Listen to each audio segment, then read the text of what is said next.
Chères apprenantes, chers apprenants, bonjour et bienvenue à ce nouveau cours du CDSAI qui porte sur le discours direct. Le discours direct, qu'est-ce que c'est? Eh bien, aucune panique, ce n'est pas aussi compliqué que d'autres éléments en grammaire. Voyons un petit peu en détail une définition du discours direct. Il s'agit, comme vous pouvez le lire, des paroles et des pensées d'un personnage qui sont rapportées mot à mot telles quelles sans les modifier. C'est la partie importante, sans les modifier.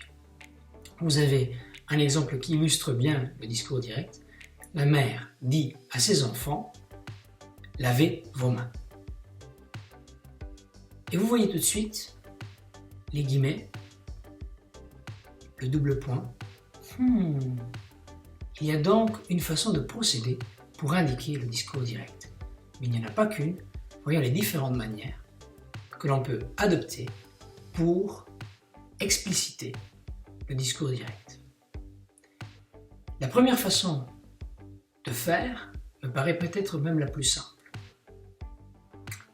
Voyez l'exemple, elle me demande, guillemets ouverte, quand viendras-tu? Point d'interrogation, guillemets fermé.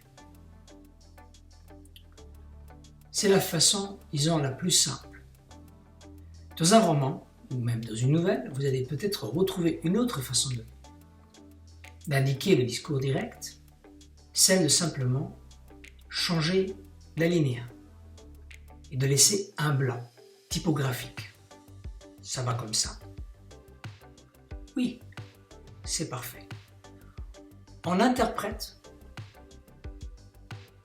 ces deux phrases et on sait qu'il s'agit de deux personnages qui sont en train de discuter. Pas besoin pour ces exemples-là de mettre les guillemets, mais il convient d'avoir autour de ces phrases-là des indications claires qui indiquent qu'il s'agit d'un discours.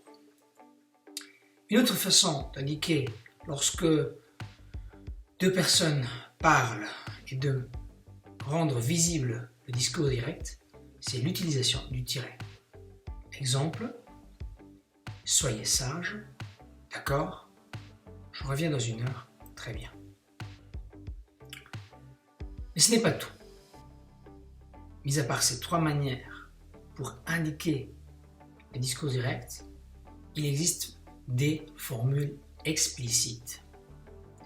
Et ces formules explicites peuvent être placées avant, après ou à l'intérieur du discours.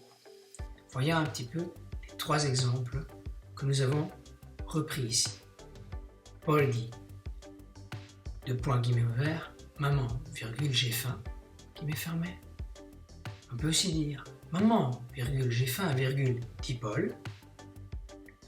Maman, j'ai faim, dit Paul, je peux prendre un biscuit.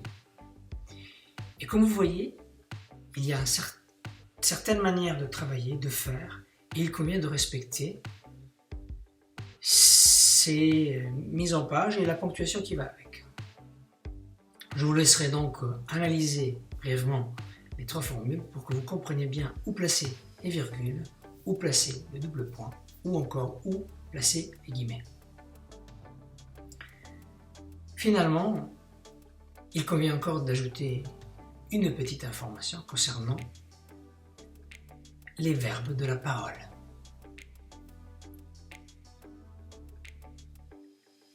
Voyez un petit peu trois exemples. Maman, tu m'amènes au zoo? S'impatiente la petite fille. Enfin, s'exclama-t-il en la voyant. Quel fils égoïste, soupira la dame, il ne pense qu'à lui. Vous avez ici trois verbes de la parole différents. S'impatienter, s'exclamer, soupirer. Mais il en existe beaucoup. On aurait pu à chaque fois mettre le verbe dire. Mais, afin de varier les expressions, de créer un texte plus vivant, il convient toujours de maîtriser quelques synonymes. À vous donc d'être créatif et d'apprendre une bonne douzaine de synonymes et de les utiliser à bon escient. Voilà, ce sera tout pour cet input qui porte sur le discours direct. J'espère qu'il vous a été utile et que vous allez pouvoir tranquillement mettre en œuvre ces quelques règles dans vos expressions écrites en particulier. Je vous dis au prochain cours. Au revoir.